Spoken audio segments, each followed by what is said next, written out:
Bonjour, je suis Chantal Lamarche, je suis animatrice, chroniqueuse, communicatrice, plombière. Il était une fois une princesse autonome qui vivait dans l'attente d'absolument personne, sans télé, sans patron, sans mari et sans chaîne, avait fait sa maison dans une ruche sans reine. Où remonte mon intérêt?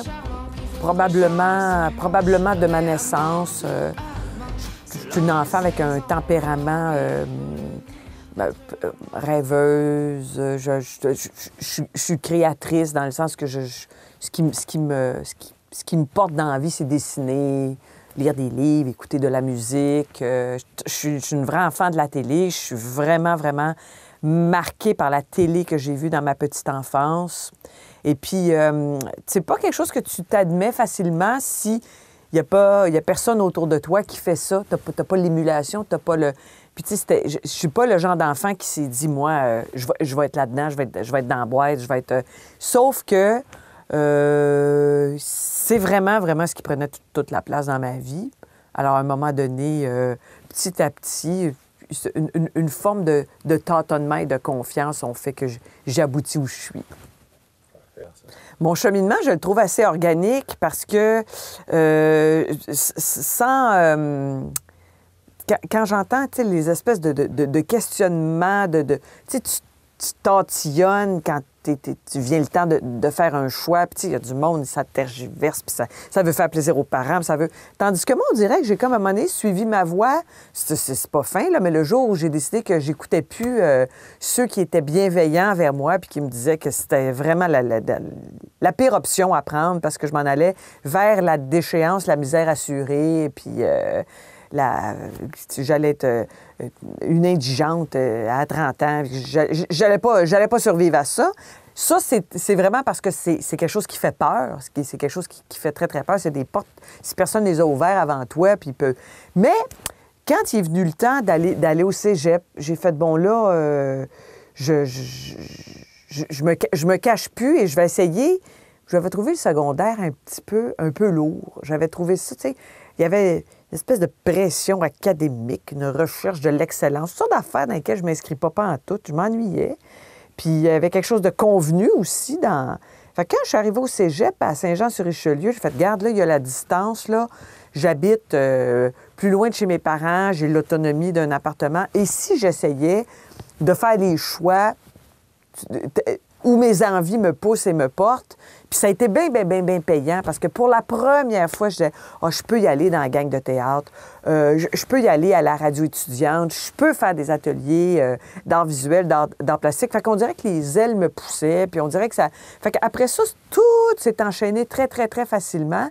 Puis la chose qui est le plus formidable là-dedans, c'est que je suis passée de quelqu'un de vraiment timide à quelqu'un, l'audace des vrais timides, puis ce qui fait qu'il y a qu'eux, finalement, qui finissent par, quand on les écoute, parce qu'ils ont tellement réprimé longtemps quelque chose, c'est senti, c'est dit avec cœur, conviction. Fait que, tu sais, je suis jeune, je suis au cégep, mais on vient me chercher, on me propose des affaires dans cette... C'est pas d'ordre professionnel du tout, mais tu fais, tiens donc, on reconnaît quelque chose, on se sent nous autres, on se choisit.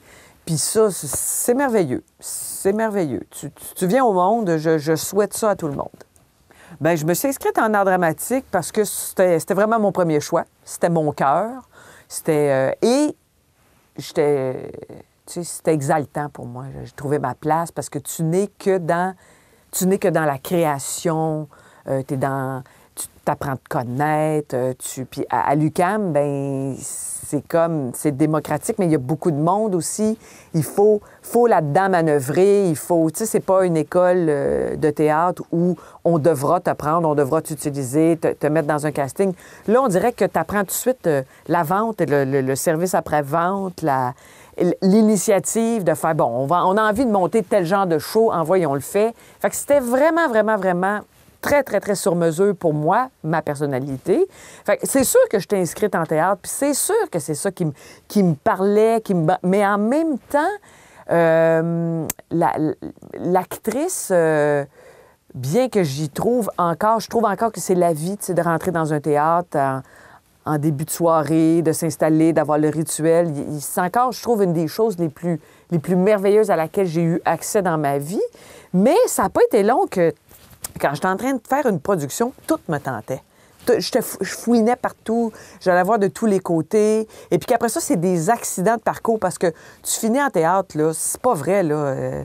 Il n'y a pas une entreprise qui te prend, puis c'est réglé pour la vie. Et ça, tout le monde va dire, tu finis, après avoir été autant comme...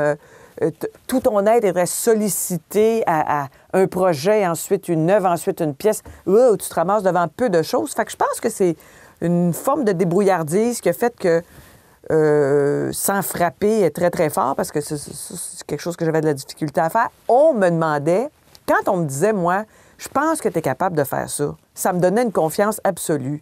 C'était comme, tu penses que oui, je dépassais ma peur, puis je dépassais mon envie de dire, oh, non, non, erreur sur la personne, j'ai jamais fait ça, j'ai jamais fait ça. Alors, je me suis retrouvée à faire beaucoup d'affaires, comme, je venais juste de finir l'école, que oui, j'avais joué des productions professionnelles, c'est une grande, grande chance que j'ai eue, d'avoir été choisie pour faire ça. C'est déjà un pied dans l'affaire.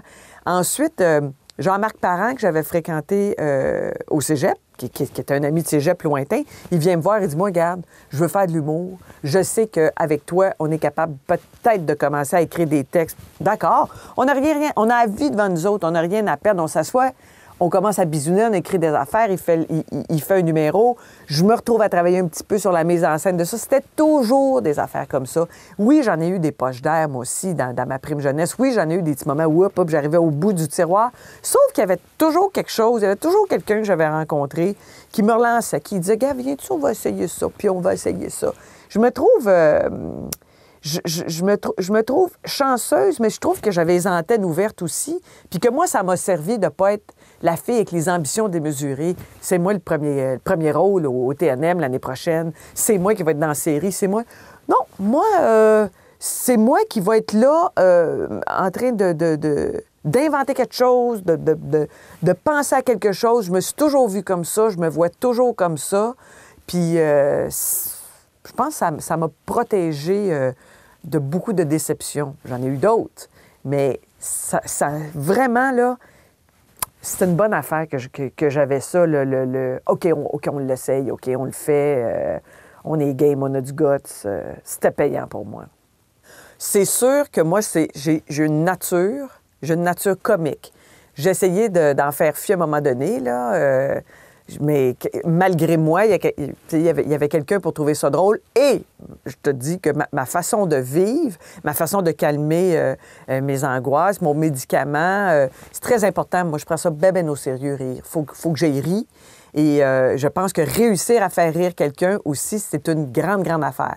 Je suis pas en train de dire, moi, que, tu sais, il n'y a personne qui a le drôle universel qui touche tout le monde. Sauf que moi, je le sais que dans la vie, il y en aura eu du monde pour être bien réceptif à ma proposition, mais c'est un trait de personnalité, je dirais, en partant un peu génétique.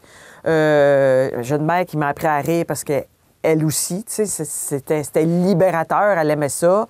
On essayait de toujours trouver l'affaire qui était drôle, on a beaucoup ri. Mon père, il y a une répartie incroyable, sur le bord d'être cinglant, mais... Tu sais, celui-ci, c'est vraiment un vrai comique. Les 5 enfants, tu sais, c'est une gymnastique, hein? Tu te picosses, tu réponds, c'est qui est le plus fort que l'autre, ça devient une joute. Tu sais, on n'était pas le genre de famille où on épargne nos sensibilités. Fait que, tu sais, on était baveux. Je trouve que ça te constitue. Tu vas l'utiliser. Fait que moi, oui, c'est vrai que j'ai toujours été là-dedans, j'ai toujours été dans le comique sans être une humoriste. Puis ça, je m'explique, je me justifie. Il y a du monde qui dit ben non. Mais moi, là, l'espèce de force du stand-up, là, la drive, là, tu sais comment est-ce qu'il faut que tu dégages pour qu'envoie tu fais une joke, passerait au bout du Saint-Denis. Je le sais que ça, j'ai jamais eu ça. Je l'ai pas. Je suis pas capable de raconter une joke. Je m'écrase. Je suis vraiment meilleure en impro. Il faut que je me surprenne moi-même. Il faut que je me fasse rire moi-même. J'arriverai pas à rentrer bien qu'au théâtre, oui, c'était répété, je plaçais des affaires. Mais tu sais, j'ai un comique aussi très théâtral. J'aimais ça faire du comique physique, j'aime ça faire de la composition. Mais j'ai pas le grand entre-gens puis la grande force que les stand-up ont. Puis je suis pas triste de ça. J'ai exploité toutes les petites ramifications de mon drôle dans l'écriture, dans la création, dans tout ce que je touche, finalement. Je pense que si on me demande quelque chose, c'est pas pour... maintenant, je suis quelqu'un assez solide pour faire... Je peux apporter du contenu, une certaine part de savoir, mais il va y avoir du tigidou, puis il va y avoir un angle avec. Il va y avoir une vision. Fait que oui, ça finit par être drôle ou pas, selon la demande. La LNI, ça, c'est comme quelque chose de providentiel qui, quand c'est arrivé chez les bonnes personnes qui disaient « je vais l'essayer », puis que tu meurs pas au combat parce que ça peut être très, très, très souffrant, t'es là, toi, t'as pas ni l'appui, ni la reconnaissance du public. Moi, quand j'ai commencé, il y avait vraiment des stars de la LNI et puis des recrues, mais recrues, et ça avait la grande... particularité d'être en direct à la télévision. Fait que oui, ça pouvait vraiment donner de l'urticaire. C'était très difficile. Après ça, le lendemain, tu composes avec le commentaire direct. Sauf que c'est l'affaire que c'est l'immersion, c'est l'affaire que je souhaite à tout le monde. Si tu te confrontes à tout en même temps, à tes peurs, si tu survis à ça, t'es aiguillé, t'es outillé après ça pour faire bien des affaires. Puis tu t'apprends sur toi. Si tu te regardes jouer un peu, si tu comprends... Moi, je regarde les joueurs, même encore aujourd'hui, je vois vraiment des affaires de leur personnalité, des affaires que j'aime, des affaires que j'aime pas. Je trouve que maintenant, il y a du monde qui sont tellement fine-tunés, c'est tellement leur école, ils en ont tellement fait longtemps qu'ils ont tous les ressorts, toutes les bonnes ficelles. Moi, la LNI, ça m'a permis de voyager, ça m'a permis de rencontrer du monde qui sont devenus des potes. C'est un lien que tu as là, aussi fort qu'on a accouché tous les deux, on est capable de se parler de la même affaire. Bien, quand tu as vécu ça, la LNI, c'est un lien indélébile pour toute la vie. Et tu dis il y a des hauts, des bas, sauf que la LNI, c'est présent partout. Moi, quand j'ai commencé à en faire, on n'en faisait pas au cégep. C'était les balbutiements. On entendait parler de ça. C'était une curiosité. Sauf que là, les enfants peuvent commencer dès le primaire.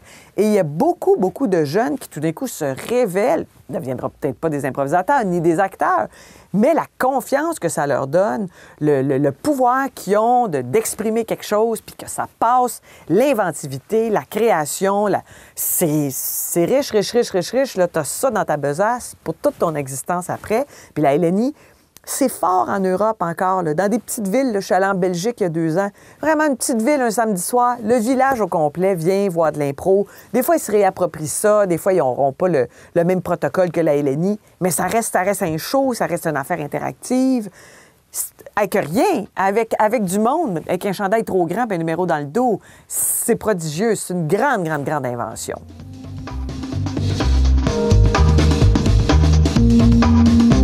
Moi, je dirais David Bowie.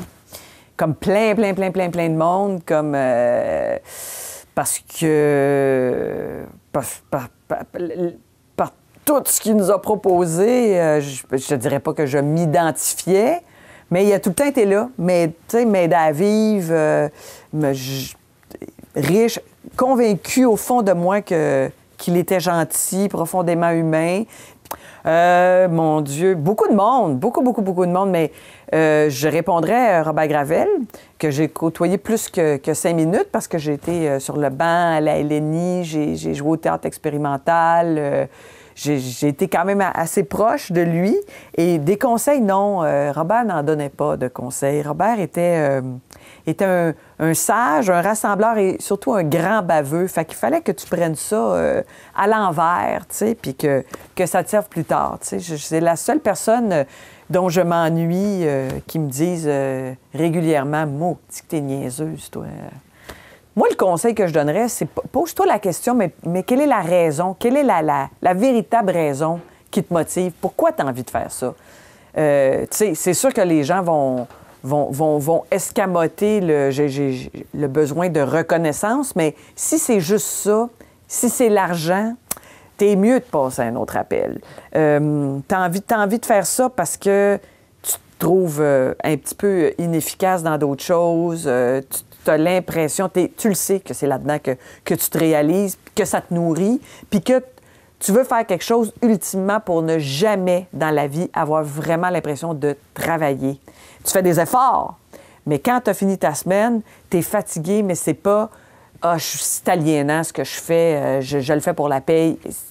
T'as l'impression d'avoir eu du plaisir. T'as l'impression d'avoir donné quelque chose. À vous de le recevoir si ça vous tente.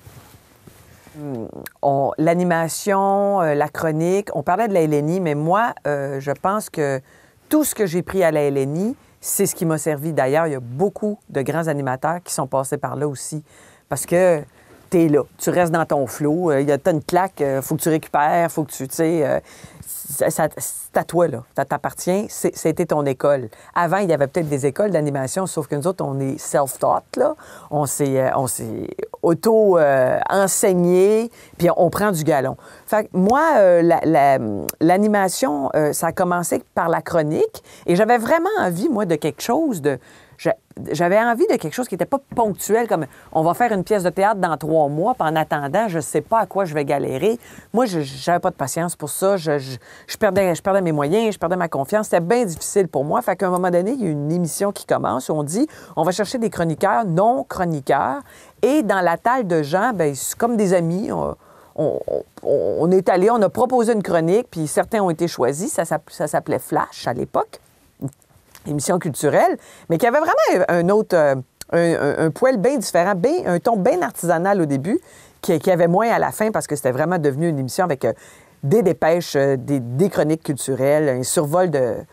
Mais moi, je me souviens, Flash, la première année, c'était comme mode. Mais en fait, c'est des espèces de sketchs, moi, que je faisais. J'allais dans des magasins, Fait que, tu sais, j'ai trouvé mon ton, ma manière, puis ça a ça a suscité l'intérêt beaucoup plus que je croyais, parce que ça faisait comme une couple de mois que je faisais ça, on me demandait de passer des auditions, Et de Flash, je me suis retrouvée à animer, mais pendant 5 ans, en quotidienne, le matin, tous les jours de ma vie, une émission à Radio-Canada. Fait que ça, c'est des milliers d'heures que tu cumules de télé. Et on était 3 anciens de la LNI. Fait que ça roulait, là, ça allait rondement. C'était des émissions où on avait un banc de maison, du public. Tu sais, tu y prends goût, puis après ça, tu fais bon. Je sais quoi faire avec un cue sheet. Je sais quand ça commence. Je sais envoyer une pause. J'ai l'expertise, j'en ai fait pendant 5 ans. Fait qu'ensuite, c'était des émissions à TV5. J'en ai fait 2 où je mettais la main à la pâte. Moi, j'aime bien m'impliquer dans le contenu. Et d'autres émissions à Radio-Canada. Puis, tu sais, je navigue dans ces eaux-là depuis, quasiment 20 ans. Quasiment 20 ans. Alors, moi, j'ai autant de plaisir. Pour moi, c'est un très noble métier, la chronique. Et puis en plus, ça te permet, toi, de livrer plus de contenu, d'y mettre quelque chose de plus personnel, puis tu n'as pas à te soucier, toi, de la minuterie, de la cuisine, de la poutine, j'envoie à lui, j'envoie à l'autre. Fait que pour moi, c'est très, très le fun parce que j'ai à livrer mon petit morceau et je l'ai préparé, puis tu sais, j'ai fait du petit point avec ça. Fait que je navigue aisément. C'est sûr que c'est toi qui anime l'émission. T'as le poster sur toi, tu sais. Sauf que faire de la chronique, c'est vraiment très, très intéressant. Je continue à collaborer des émissions de radio, puis je continue à faire de la chronique ou de l'humeur quand on me le demande. Ce que je fais à Infoman, c'est je trouve, entre un sketch, entre de la chronique, entre une forme d'animation, un petit morceau choisi, un petit mauvais coup. C'est toutes ces affaires-là réunies. Fait qu'Infoman, c'est vraiment l'ADN de tout ce que j'ai proposé dans le métier depuis longtemps. Infoman, c'est le cadeau et c'est la seule chose à laquelle j'ai levé le doigt, j'ai fait hey, ça me tenterait. On remonte au début, quand Infoman n'est pas encore Infoman, puis qu'il y a Jean-René qui est à l'émission La fin du monde est à 7 heures. J'entends tout le temps, c'est comme ton frère. Pourtant, on est différents, mais il y a devant quelque chose dans l'approche des affaires, le traitement, je ne sais pas s'il entendait ça de son bord, mais tu sais, vous avez vraiment quelque chose il y a un lien, il y a quelque chose. On s'est déjà rencontrés, mais on est deux hérissons, on est deux gênés de la même façon. Fait que, tu sais, salut, respect pour ce que tu es, de son côté, la même affaire. Mais quand il est passé à Radio-Canada, probablement qu'il y avait une volonté de faire « on va inclure une fille ». Tu sais, c'est plate, là. Des fois, tu es le petit moment, il faut que tu remplisses les quotas. Mais en tout cas, s'il y avait une fille à approcher, à qui demander, j'étais là. Et puis, parce qu'il y a toujours moins de filles, je trouve, en disponibilité. Ça change, c'est plus ça. Mais il y avait, tu sais, moins de filles en disponibilité. Et moi, c'est clair que d'avoir un point de vue sociologique sur l'actualité, j'étais moins comme... La politique m'intéressait beaucoup moins, j'imagine, au début, quand ça a commencé. L'actualité, le fait divers, tout ce qui est fait de société, ça, absolument, ça me branche. Sans avoir un avis là-dessus, moi, vous en trouvez un avec un angle. Fait que ça commence de même. Mais tu sais, tu fais une émission. Une émission, c'est quoi? Une grande longévité d'émission, c'est 5 ans. Tu fais, mon Dieu, tu pleures à la fin des 5 ans, tu te tombes d'un bras. Ah, on a réussi 5 ans. Mais là, ça fait 17 ans. Ça fait 17 ans. Fait que, tu sais, ça aussi, c'est comme, t'as ta niche, puis il y a des fois, tu rentres trop dans une affaire, il faut que t'en ressortes. Sauf que moi, j'assure le 3-4 minutes à la fin.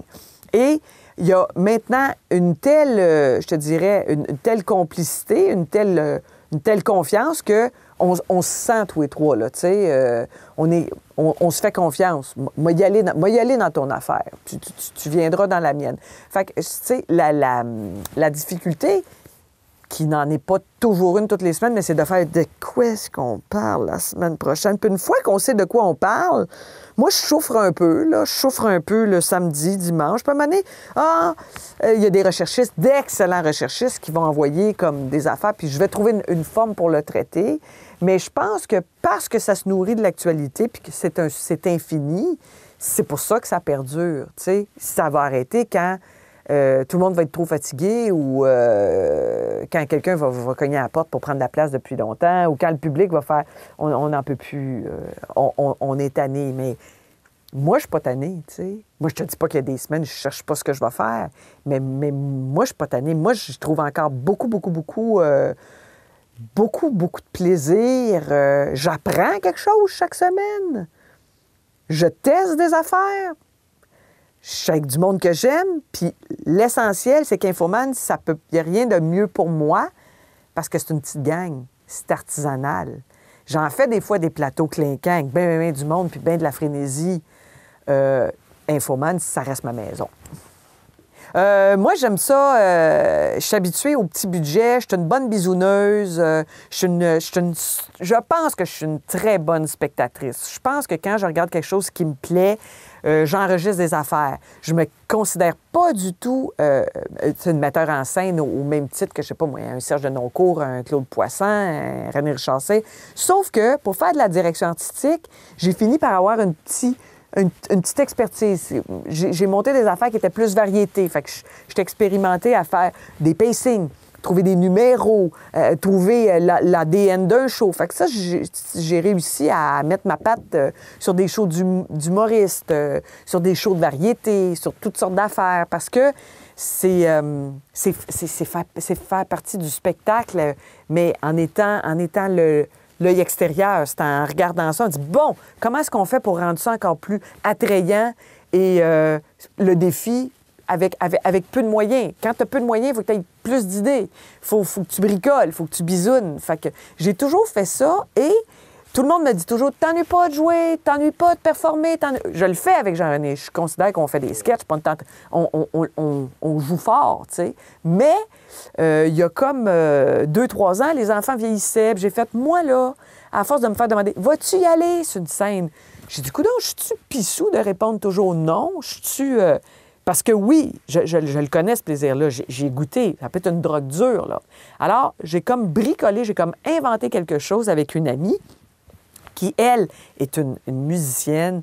Elle compose, elle chante divinement. Mais moi, mon apport, on va bricoler un monde autour de ça, bien qu'elle y participe beaucoup. Fait que là, on a créé, je ne sais pas si tu les connais, les Galipos. Ah, ah, ah! Non, mais je vais te montrer ce que c'est.